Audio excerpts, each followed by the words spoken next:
Hi, my name is Roxanna Islam, and I'm head of sector and industry research at TMX VettaFi. Welcome to our latest video series, The Road to Exchange. Today, we're talking to Kyla Scanlon, founder of Bread and author of In This Economy. It's good to have you here, Kyla. How are you doing? I'm good. Yeah, thanks for having me on. Yeah, so Kyla, you'll be at Exchange, which is only a couple of weeks away, actually, March 23rd to 26th in Las Vegas. I'm particularly excited to hear you speak because you're known for dissecting economics and financial markets in a really unique way. Part of that involves bringing a human aspect to economics. So tell us why you think bringing that human aspect to economics is important and what problems does it solve?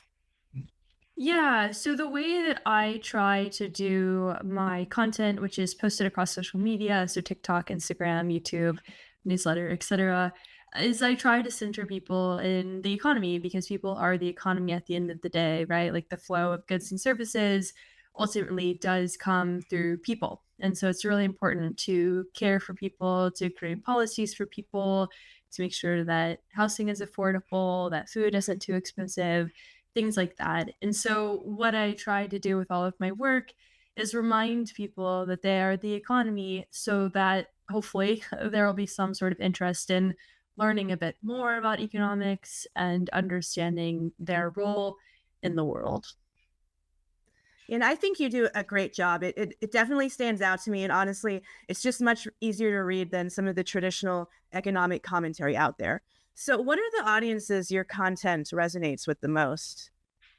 So, my content primarily reaches an audience of 18 to 35, depending on the platform. So, I serve across 7 different platforms. And so the audience does vary widely between those platforms. And so, really, there might be a certain demographic that spends more time with the content, but I make it for anybody who wants to understand the economy. I try my best to simplify things, to have a little bit of fun with drawings or skits. And that's just how I think about it, and I think people of all ages can enjoy something like that. Yeah, I definitely agree.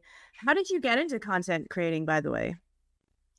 I started making content when I was in college, so 2019 or so, I started a blog, and then, when I graduated, I worked for Capital Group out in Los Angeles, and I graduated into the pandemic, so I quickly went on a different route just because of the uncertainty of the pandemic. And I started making videos about GameStop. And that was kind of when I really leaned into social media as a way to reach people, social media as a tool to educate about the economy. But yeah, GameStop was definitely the moment where it became very real. And that's funny because I feel like GameStop was like peak social media back then. Yeah. Well, I wanted to talk a little bit about AI too, because I see some sort of similarities between social media and AI.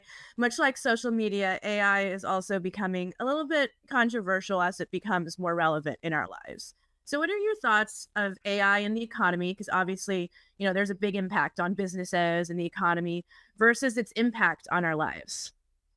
And I think we're all trying to figure out what AI means. Like, there's been obviously a lot of capital investment in AI. There's a big government project, Project Stargate, around AI, which is 500 billion invested toward advancing AI for American interest. And so I think business-wise, like there's been a lot of money going toward it. I think everybody's trying to figure out the role that it's supposed to play inside of a business. Like, is it going to be a complement? Is it going to be a replacement? How should we think about it? So I think there's more questions than answers right now. I sit in the camp that I think it's going to move very quickly once we do figure it out, but who knows what'll ultimately happen. But there's a lot of excitement around it, especially in the stock market. That's for sure. Yeah, I think AI is one of those areas that you just can't escape from, whether you Yeah. like it or not. But besides AI, what are some of the big stories and trends that you're following for 2025?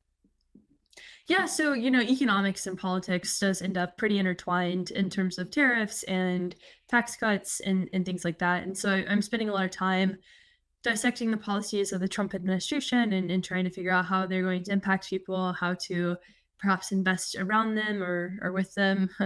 And so that's been how I've been spending a lot of time.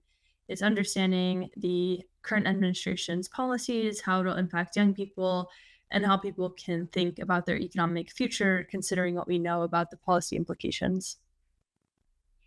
And I'm sure we'll hear more about that from you there at Exchange. So, Kyla, this was a great conversation. Can't wait to see you and everyone else there. If anyone watching has not registered yet, there's still time. Just go to exchangeetf.com to register.